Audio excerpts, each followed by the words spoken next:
Right, well, it's the end of 2025. Indeed. Matt, welcome to the end of year review podcast episode. Yeah, looking forward to it. Yeah, I mean, so you might have noticed we're a little bit different today. So we are at the wonderful Colchester Rugby Club, team that we've sponsored now for over a decade. Indeed, yeah, we've had involvement here for a long, long time, as we both have individually as well. Yeah, I mean, we started off like you coaching myself and a couple of the other team at Matthew Douglas here through the minis. Playing yourself as a... Yeah. I came here up, I think I was 26 when I first came up to Colchester. When I moved up from when I got married, played rugby for Colchester. I think I've played for about 5 different teams, 4ths, 3rds, 2nds, 1sts and veterans. So, there you go. So it's a second home for us as such here. Absolutely. Obviously, if you ever come down, make sure you keep an eye out for our sponsors board. There should be one literally just down there. But you have to come and see it in person. If not, there is another one over the other side of the pitch and see if you can make out who's on it at the moment.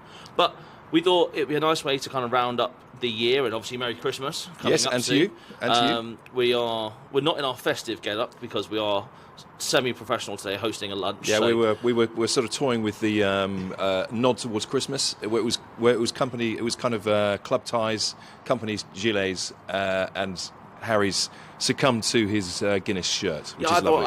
I'm technically on holiday, so I thought this is my. No, I think it's a fine display. Yeah, thank you very much. I'll also give away what I would like if anyone asks me for a drink later. But yeah, so I thought it'd be a nice idea. Obviously, it's been quite a busy year for Matthew Douglas. To guys, kind of a bit of a run through of what we've been up to and kind of what the plans are moving forward. Gosh, this is the things we've done this year. We have done so many different things. I was writing it down the other day, and I couldn't believe how many things I had to add to the list. It's been incredible. We've had a few sort of minor staff changes. We've got 3 new members of the team. We've got Alex Norman, who's the son of Mark Norman, who's one of our directors. He'll be here today at the rugby. We also have Simon Holt, who's joined and is now my sort of personal assistant, if you like. And we also have Tino Wilding, who is married to Josh Wilding, existing advisor. Tino's now our first, well, not our first female advisor, but our first for a little while. So it's great to have her on board, and it just really definitely improves the dynamic of the whole team. Yeah, I think that's an important thing. Like, we're going into, this is year 23. 23, yeah. For Matthew Douglas, that we're going into anyway. And like you say, it's one of these worlds that's constantly kind of evolving, and financial services itself, historically, it's been a kind of an aging industry. I mean, if you look at the average, I think the average age of a financial advisor in the UK is about 59. Yes. Whereas we now looked at ours, with the new staff coming on board, with Tino coming on and advising, our average advisor age is under 40. Yeah, I love that. If it's 59, that still makes me younger than the average. Just. But yeah, I think I worked it out on the back of an envelope, and it is, I think, our official average age is 40. So I think that's brilliant, and it just shows we've got a really good blend of kind of experience and vitality from our younger team, who, let's face it, bring in some really clever and innovative ideas and new thoughts on how people want to receive financial advice across the generations, which is really interesting. Yeah, and I think that's it. I mean, one of the big things that's happened this year, I think we might as well start off with it. Obviously, outside of just this podcast, which is a step forward for us, there weren't many IFA firms that had their own kind of monthly podcast that we've seen that actually talked about everyday issues as well as obviously economic issues. But one of the big campaigns, obviously, that came out this year, about halfway through the year, was our Thrive by 35 campaign. Yeah. And do you want to... I know we obviously did a whole podcast episode on it when we first announced it, but do you just want to give people a bit of an insight as to what that is, just for those who maybe don't know? Yeah, Thrive by 35. It's an initiative we launched back in the spring. And the idea is, we noticed there was a massive gap in the market because there's a huge cohort of people who are really not being looked after by the financial services industry properly. And I know why, and I understand it. Effectively, so much wealth is concentrated in the sort of over 50s in this country, which means that those people who are in their 30s and 40s, the people who are actually out there building their wealth, and let's face it, will be our clients of the future, they are completely unserved, uncatered for. They're not able to access decent financial advice, and they end up getting sources of advice from, let's face it, not the most reliable sources. A lot of it's social media. Yeah, finfluencers, I think, was one of the words. It was one of the words of the year this year. And because it's so easy to go online and say whatever you like, it's very difficult to regulate. and that's why people have to be so careful. You see so many instances of things like cryptocurrency. Cryptocurrency is one of those things I roll my eyes and hang my head when I hear it. I mean, it's interesting, and I think, I'm not saying there aren't opportunities, but I think there was a quote from Warren Buffett who effectively said, it's important to look at opportunities that you understand. It's not saying that there aren't other opportunities, but go for things that you properly understand. And as far as cryptocurrency is concerned, it's not regulated, and frankly, I just don't get it. No, I think that's fair. I think that's probably a whole different kettle of fish to look at. And maybe in Series 2 or Season 2, we'll have someone come on that talks about we'd be happy to talk about it. But yeah, I mean, just going back to Thrive by 35, I mean, it was kind of evident from myself and a few of the other team who are in that kind of under 35 bracket, who have all, in the last 5 years or so, tried to get on the housing ladder and seen the issues around understanding and affordability. And and I mean, we're a lot of us are from a very privileged background, and we appreciate that. We come from middle class, two working family, or absolutely, dual income parents, and we struggle to buy houses. And and that's with parental support. Absolutely, that's it. And if we're technically considered like the most lucky group out there, how is anyone else supposed to afford this? Exactly, and it's so interesting. We've really tapped into a very, very rich seam of. It's definitely something very, very topical for a lot of people, and there's a lot of people, very aspirational people, who are, let's face it, some of them are quite high earners, and they're still being denied because they just don't have any. They just don't really have any strategy. No. So, if we can, maybe just give them a little bit of guidance and sort of, open up the opportunities that do actually exist. I mean, we've got things like, without going into too much detail, things like lifetime ISAs, for example. The government has hinted that they might scrap it, but they haven't scrapped it yet. So good to step in and actually get some government support for helping you buy your first home. Yeah, exactly. And like you say, I think you hit the nail on the head. A lot of younger people are more interested in their personal finances from an earlier age now, because I think that they see it every day. You have to be.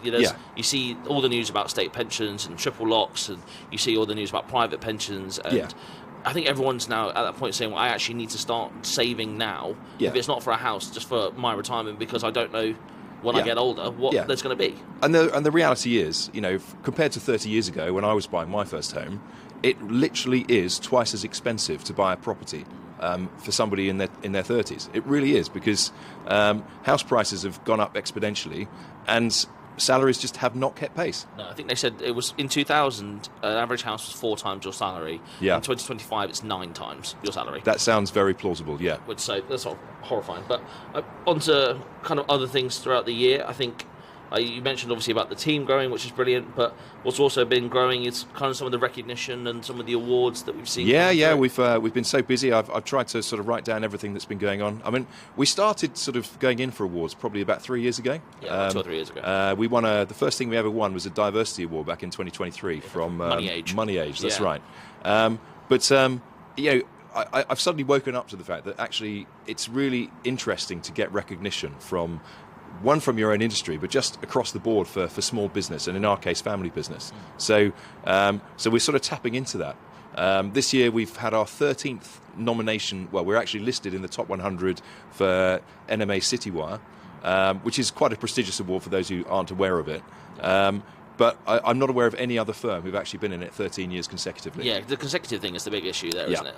There are probably other firms who have been in and out, but to be it's a constant source. It's a kind of kite mark of quality, if you like. Yeah. So, but something that we've always stood by is you have to be consistent with the advice and the level of service. You can't have ebbs and the market might ebbs and flow, but we have to stay consistent with what we're offering. It's important not to drop the ball. Yeah. But I mean, there's other things that we've also been involved in. For the first time, we actually applied for professional advisor, best firm in the East of England. We've been shortlisted for that. We've been shortlisted for best firm in the East of England for NMA Citywire. We won this year, Family Business United, the People's Choice Award, which I have to say that thank you to all of our clients and our associates and our connections, colleagues, contacts through the legal world and the accountancy world, who all voted for us, which is brilliant. So what else have we done? We were runners up in the East Anglian Daily Times, again something we've not done before, as the best medium-sized business in the Eastern region, which is really interesting. We were sadly beaten by Woodbridge Vets with furry animals, which we just can't compete with. But but they were very deserving winners as they well. They were. They're a very good company. Outside of just the fact that they had dogs and cats and everything, Absolutely. they actually are a really good group of people. So you can't hate losing to that one, unfortunately. Yeah. Maxine in our office actually said to me last week, do you think we should get a company dog? To which obviously I said that's a stupid idea.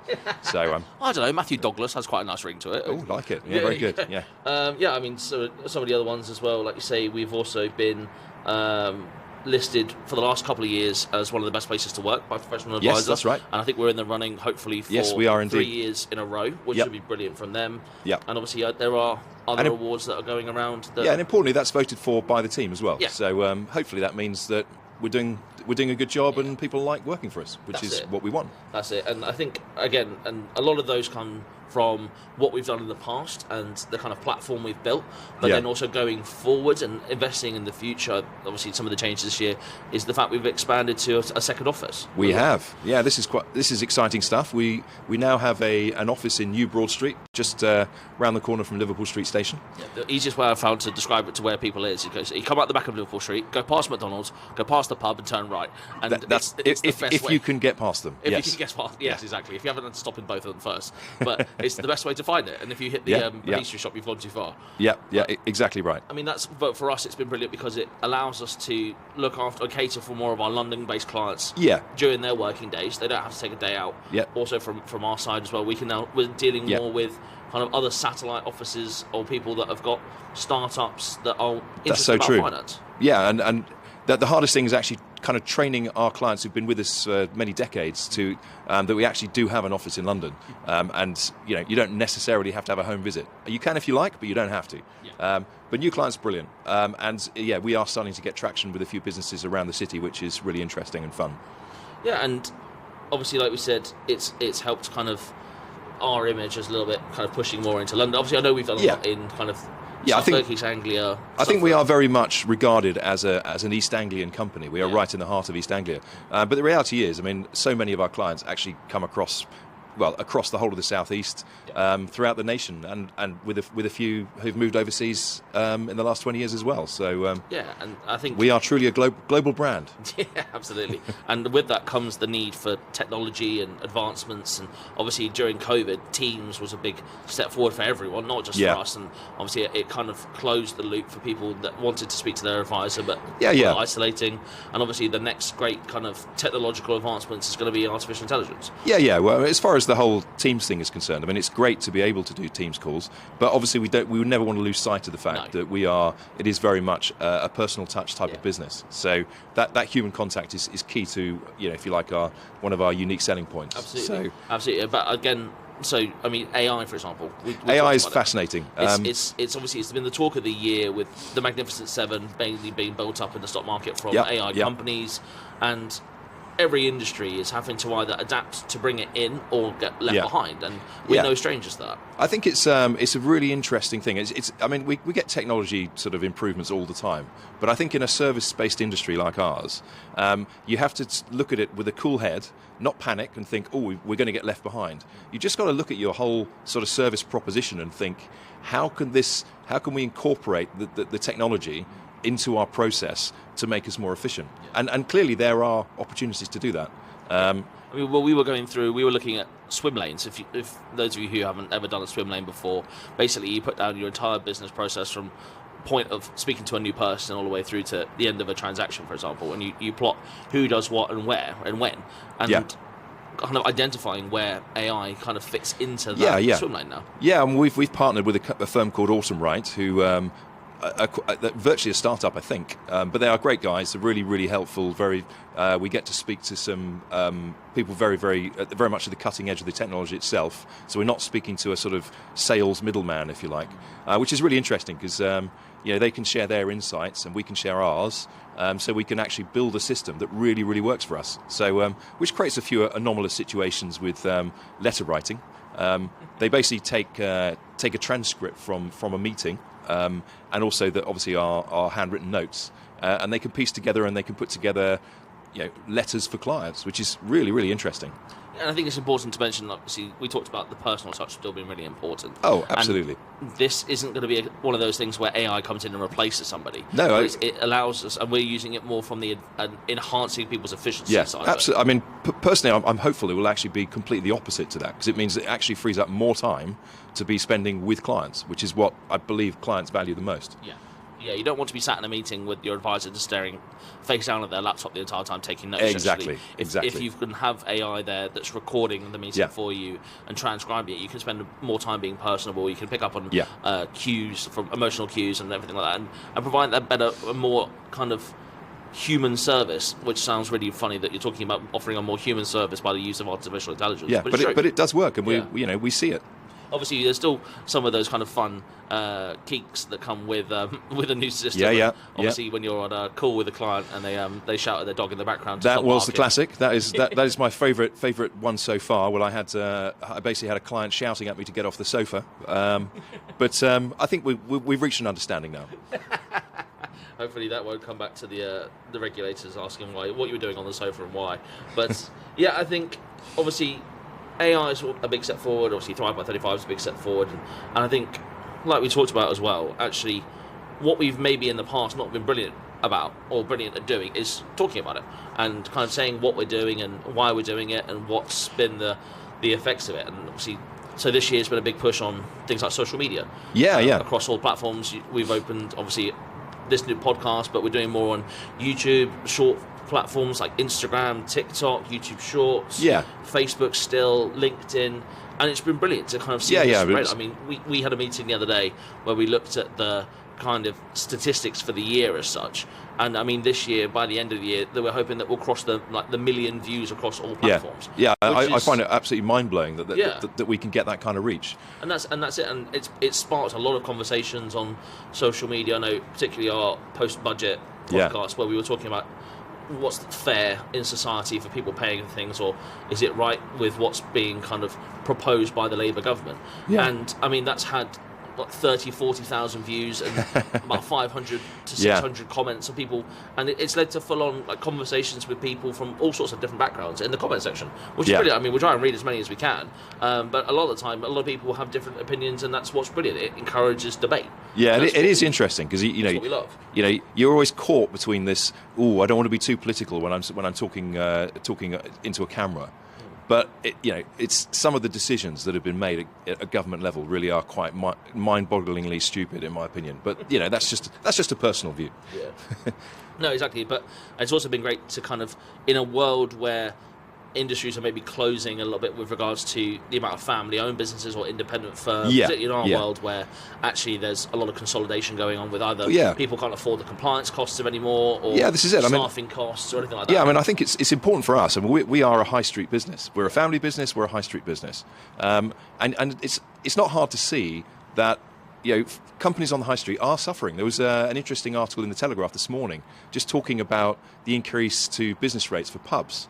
And you just look at it and you're thinking, they're making about 12p a pint on a pint that's costing £5.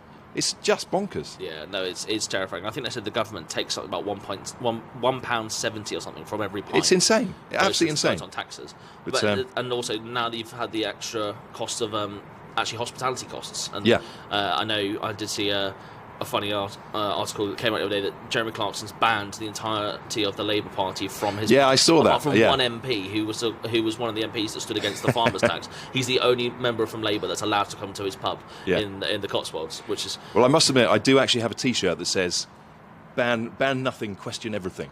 So I thought, actually, do I support the idea of banning MPs from pubs? It could be the thin end of the wedge. I like the sentiment, but I don't think I'd encourage it. No. But again, this is more things to look out for in 2026.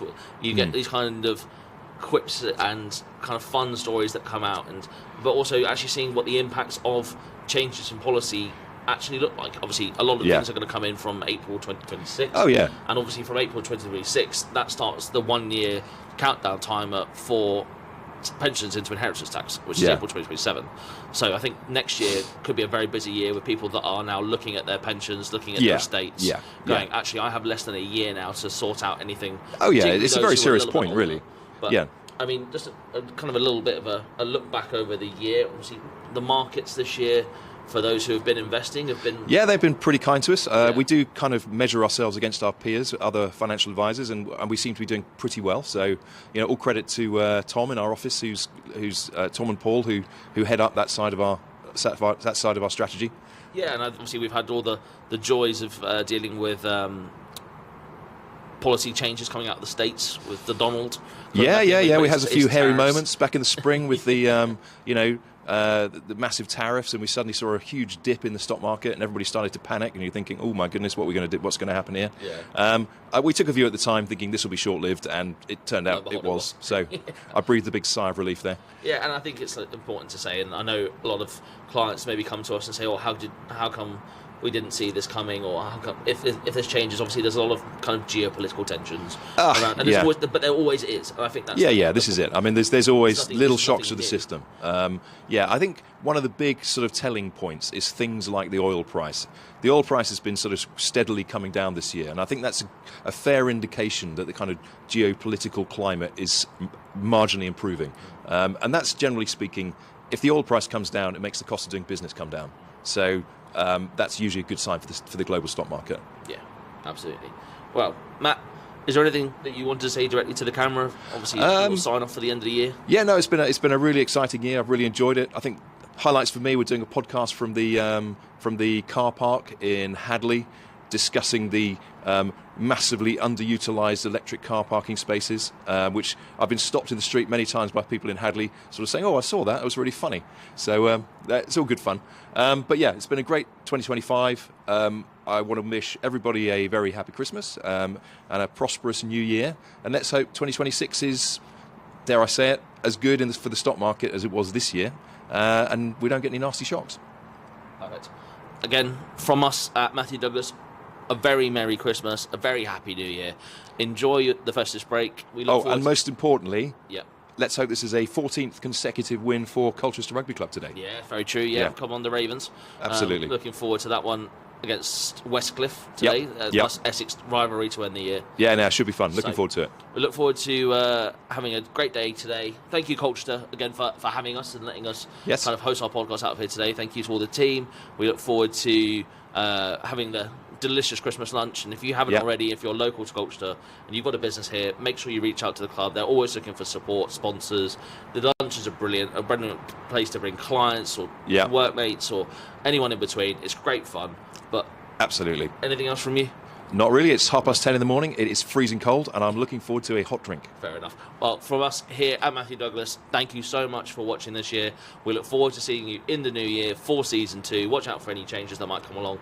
But Merry Christmas, Happy New Year from us both. Matt, thank you for this year, and we will see you in January. Thanks, Harry. See you soon. Thanks, Matt. Thanks, everyone. Bye.